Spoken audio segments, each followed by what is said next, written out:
Merci Monsieur le Président, Madame la Ministre, mes chers collègues. Les dispositions du projet de loi que nous examinons aujourd'hui sont d'une importance cruciale pour les secteurs cinématographiques, audiovisuels et numériques. Nous constatons jour après jour, depuis leur réouverture, l'appétence de nos concitoyens pour les films de cinéma, dont la salle reste évidemment le meilleur des réceptacles, de même que la dynamique de nos fictions audiovisuelles à l'international. Tenir le calendrier de ce projet de loi, vous l'avez dit Madame la Ministre, c'est affirmer l'attachement du gouvernement et du Parlement à l'égard de ces secteurs. Une nouvelle autorité au pouvoir étendu et au champ de régulation plus vaste verra le jour sous peu si nous adoptons le projet de loi. Elle interviendra dans le domaine audiovisuel et du numérique, ainsi que dans celui de la protection des droits. Comme je l'avais proposé dans le rapport de la mission d'information que nous avions conduite en 2018 avec Pierre-Yves Bournazel, cette fusion entre le CSA et la Hadopi est tout à fait pertinente, tant les sujets que ces autorités ont aujourd'hui à traiter sont intriqués. Personne, je crois, ne conteste le principe de cette fusion et nous nous retrouverons sans nul doute aussi pour garantir à cette autorité des moyens budgétaires renforcés. En revanche, nous aurons probablement un débat plus nourri sur la composition du collège de l'Arcom et sur les autorités de nomination de ses membres. Le Sénat a ainsi augmenté la taille du collège en le portant à 9, lui permettant de conserver intacts les pouvoirs de nomination du Parlement. Je suis bien sûr attachée à la préservation de ces pouvoirs, néanmoins, pour des raisons d'efficacité du fonctionnement du futur collège, je suis plutôt favorable à ce qu'il puisse revenir et comporter 7 membres. Quant à la présence de 2 magistrats au sein du collège, il me semble qu'elle n'est guère contestée sur nos bancs et qu'elle constitue une garantie importante au regard des droits et libertés publiques qui sont en jeu. S'agissant des pouvoirs de sanction de l'Arcom, ils sont considérablement renforcés à l'égard des éditeurs qui ne respecteraient pas leur obligation de contribution au développement de la production audiovisuelle et cinématographique, notamment indépendante. En effet, avec l'intégration de nouveaux acteurs à notre régulation, il est apparu nécessaire de renforcer ces sanctions afin de les rendre nettement plus dissuasives. Vous l'avez d'ailleurs fait, Madame la Ministre, avec l'ordonnance de 2020 et le projet de loi que nous examinons aujourd'hui propose d'harmoniser ces sanctions avec celles pesant sur les éditeurs français, ce qui, au regard du principe d'égalité, n'est guère contestable. Mais comme l'a noté le Sénat, cela revient à faire peser sur les acteurs nationaux une sanction que l'on pourrait juger excessive. C'est pour ça que nos collègues sénateurs ont souhaité diminuer le quantum de cette sanction dans des proportions qui m'apparaissent toutefois trop élevées. Tout en gardant en tête la nécessité de travailler une alternative, je serai favorable aux amendements rétablissant le texte initial du gouvernement.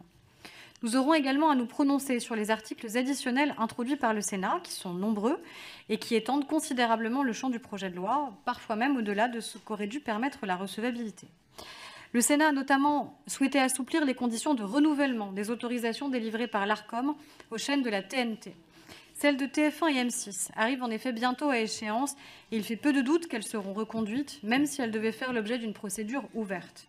Le Sénat a également permis la cession d'une chaîne dans les 5 ans suivant la délivrance d'une autorisation lorsqu'elle était déjà autorisée auparavant, facilitant ainsi de fait la fusion entre TF1 et M6 dans le cas où un contentieux empêcherait leur fusion effective avant le renouvellement de leurs autorisations.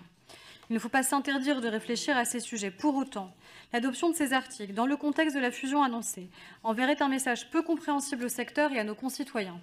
Il n'appartient pas aux législateurs d'encourager, de faciliter ou, à contrario, de ralentir un tel projet industriel. En vérité, il ne nous appartient pas de nous prononcer sur son opportunité. Aussi, il me paraît préférable de supprimer les articles en question et cette position est largement partagée au sein de nos différents groupes. Le Sénat a également adopté un article 17 ter relatif à l'indépendance de la production audiovisuelle. En renvoyant le sujet des parts de coproduction et des mandats de commercialisation à la seule négociation interprofessionnelle, il déséquilibre les rapports entre producteurs et éditeurs dans un sens très favorable aux éditeurs, et ce alors même que d'importantes réformes sont en cours au niveau réglementaire.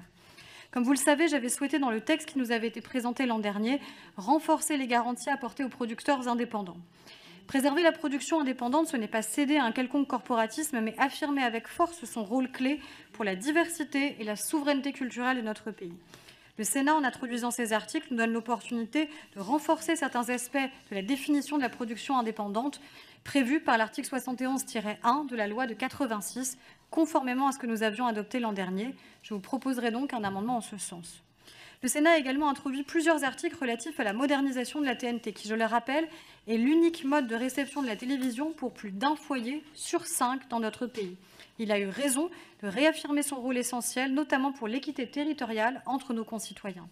Il convient en effet de l'adapter aux nouveaux standards techniques avec le passage expérimental à la ultra haute définition et à la disponibilité de services interactifs proposés par les éditeurs. Il en va de la pérennisation de ce service qui conserve l'avantage d'être simple, gratuit et anonyme.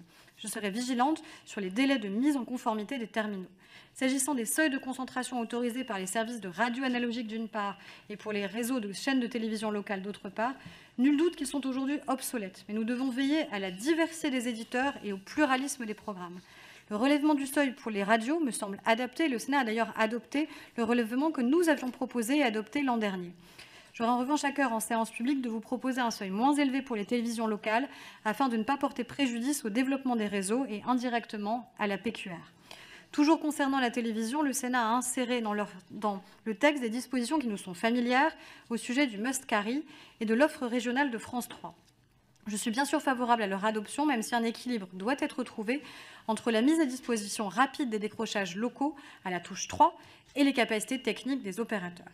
Enfin, je souhaitais conclure sur le maintien de France 4. Notre commission, et sur tous les bancs, a été particulièrement mobilisée ces 18 derniers mois, publiquement et en coulisses, pour permettre la pérennité d'une offre publique jeunesse.